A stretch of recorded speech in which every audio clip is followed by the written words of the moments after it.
2024.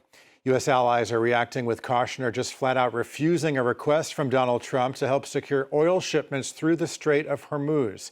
Iran has almost entirely halted traffic in the critical waterway, which usually accounts for about 20% of the world's oil exports, sending crude prices soaring across the globe. Early in the day, UK Prime Minister Keir Starmer said his country would not be drawn into a wider war. France has been non-committal, while Germany, Italy, Australia, and Japan have all said they would not help reopen the strait. Now, the sharpest refusal to Trump's request came from Germany. Take a listen to what the country's defense minister had to say earlier. What does the world expect? What does Donald Trump expect from, let's say, a handful or two handful of European frigates in the Strait of Hormuz that the powerful American Navy cannot accomplish there alone? We didn't start this war. We want diplomatic solutions and a swift end. And for more on this, we can cross to our correspondent in Brussels, Dave Keating. Dave, overall, how are EU members and NATO members, for that matter, reacting to this request from Donald Trump to help secure the Strait of Hormuz? We're hearing near universal refusal. We've had a meeting of EU foreign ministers today.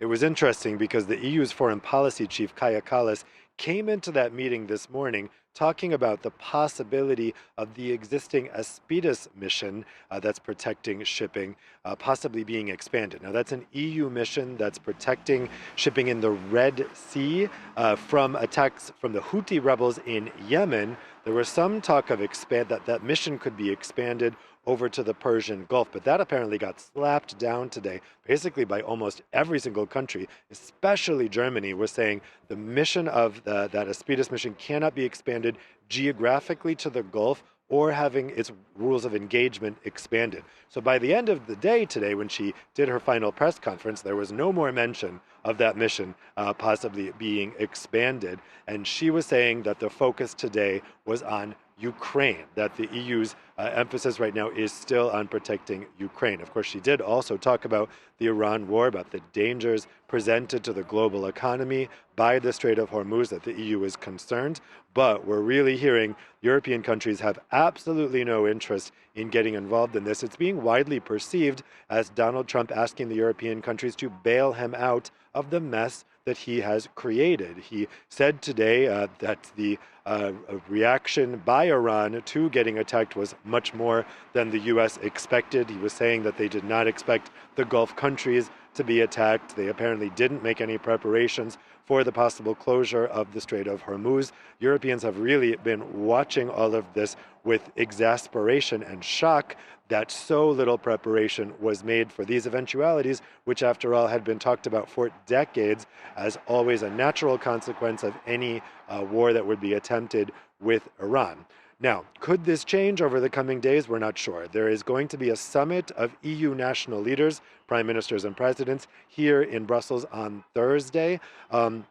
As we see the effects of the strait closing, national leaders here in Europe are going to be keen to look like they're doing something to stop the out-of-control price inflation on energy and coming really with everything. Analysts are now saying that if this war goes on much longer, it's going to make the inflation that we experienced during the pandemic look like child's play. So national leaders are going to be eager. They're going to look for levers they can pull to at least look like they're doing something in response. And maybe sending some kind of symbolic ship over to the Strait of Hormuz might look like they're doing something. But they also know that the risk is that sending even one ship and having that ship get attacked draws all of Europe into this war. And that's what we heard in that soundbite from Germany's defense minister Pistorius. They're really outlining that concern that every European country has right now, that getting involved in any operation to try to free up the Strait of Hormuz drags Europe into this war and could actually end up prolonging and enlarging the war,